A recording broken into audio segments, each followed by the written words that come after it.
As the vice presidential debate kicked off, all the eyes were on Sarah Palin, who had embarrassed herself miserably in interviews with ABC and CBS. And overall, we get quite a polished show, maybe a little too polished. The candidates use many words to say shockingly little. The candidates seem almost like copycats of each other.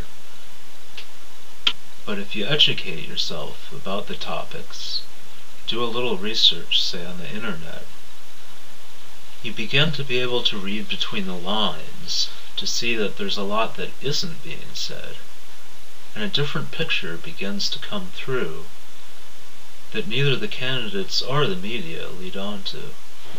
When the topic of Israel comes up, we get a warm smile from our friendly governor from Alaska.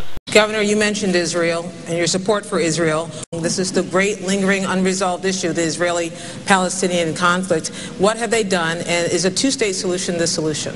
A two-state solution is the solution, and Secretary Rice, having recently met with leaders on one side or the other, they're also still in these waning days of the Bush administration trying to forge that peace, and that needs to be done, and that will be top of an agenda item also under a McCain-Palin administration. Israel is our strongest and best ally in the Middle East. We have got to assure them that we will never allow a second Holocaust, despite, again, warnings from Iran. And I can promise you, in a McCain-Palin administration, that commitment is there to work with our friends in Israel. Well, Governor Palin talks about a two-state solution. If you notice, all of her commentary is about our friendship with Israel, and yet it's been American policy for 50 years to claim that we're both the friends of Israel and the friends of Palestine. This started out being more or less true, but as time went on, we began to see that it was advantageous for us to manipulate Arab governments because our own interest in oil and its relation to the Cold War that we were engaged in. Slowly but surely, the Arab governments began to recognize our duplicity, and we became more comfortable supporting Israel with its powerful lobby. But Governor Palin doesn't even pretend to be on the side of the Palestinians, which indicates how one-sided a McCain-Palin policy is. We're in a deep hole because we're so heavily biased in favor of Israel, and the whole world knows it. Anybody who's lived any amount of time in the Middle East begins to see the other side of it, I think.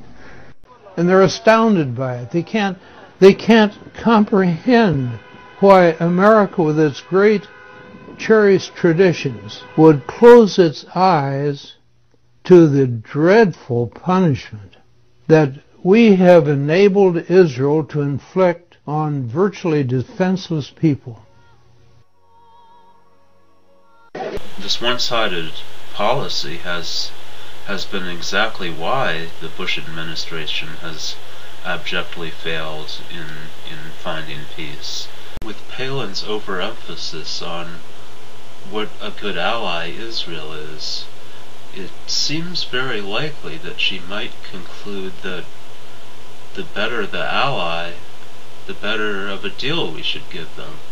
But this doesn't fit the role of a moderator, and it'll never lead to peace. While McCallan seems upbeat as ever, the truth is that finding peace is going to involve concessions, and this is going to be really hard for her if she can only see one side of the story.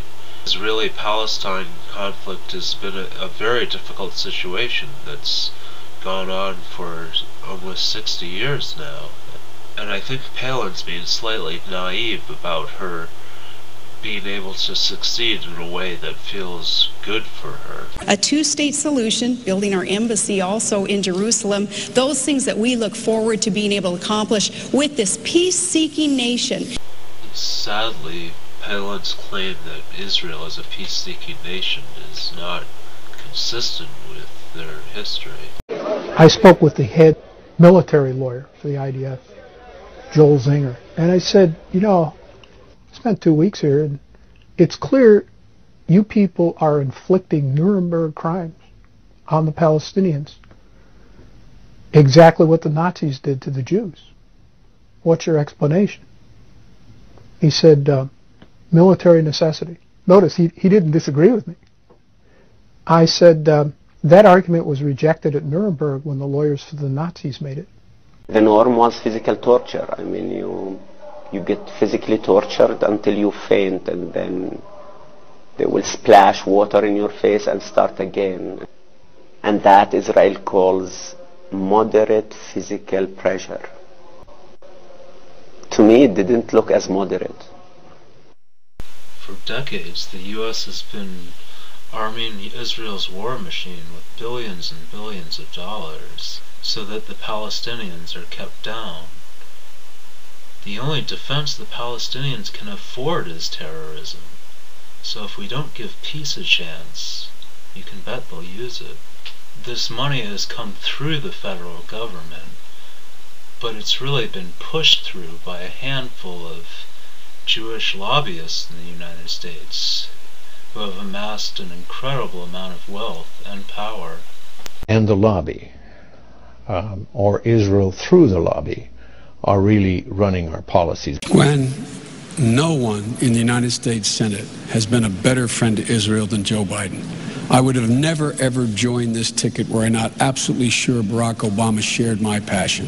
I'm so encouraged to know that we both love Israel, and I think that is a good thing to get to agree on, Senator Biden. I respect your position on that. So if you understand the power of the Israel lobby, you can see that what seems like a warm-hearted support of bipartisanship by Governor Palin is really a duplicitous delight that Palin has for a sellout, the incredibly wealthy Jewish lobby buying out American democracy. And all of this is coming from a woman whose main idea for change for America is getting lobbyist interests out of Washington. Clearly this isn't really on the top of her agenda. Reform of government is coming. We'll learn from the past mistakes in this administration. And it's sad that the Americans who are so concentrated on helping Israel, they don't give a hoot, so far as I'm concerned, about whether it hurts the United States or not. We're seen in the Arab world as manipulative, unauthentic people who preach goodwill and pretend we're their friends just to stab them in the back. And these views are well founded in the history of our intervention in the Middle East.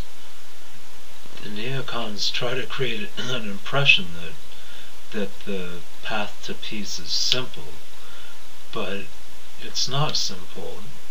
The solution isn't just a two-state solution. It's a two-state solution that's fair, and it's based on human rights, based on history, based on justice. The solutions that both President Clinton and President Bush have tried to push through have failed completely because of their one-sidedness and their favor towards Israel. The worst possible thing we could do for the future of the planet, the future of the Middle East, and the safety of Americans is to push through a deal that disrespects the Arab perspective. As the current roadmap to peace has been pushed through by the Bush administration, we can see that one of the two Palestinian territories have resorted to violence. The Bush administration has, and the McCain administration would, simply see this as another excuse for war. But it's clearly something that can be solved for peace, if there's a will. Joe Biden at least gives a signal of hope of change, looking open-mindedly at the problem, not just at our interests, but at the interests of American values, of human values. We will make significant change, so once again, we're the most respected nation in the world. That's what we're going to do. Biden gives us hope for peace, while Palin smiles sarcastically. Amid all of this deceit, you and I are the ones that can make a difference. I hope you know who to vote for in November.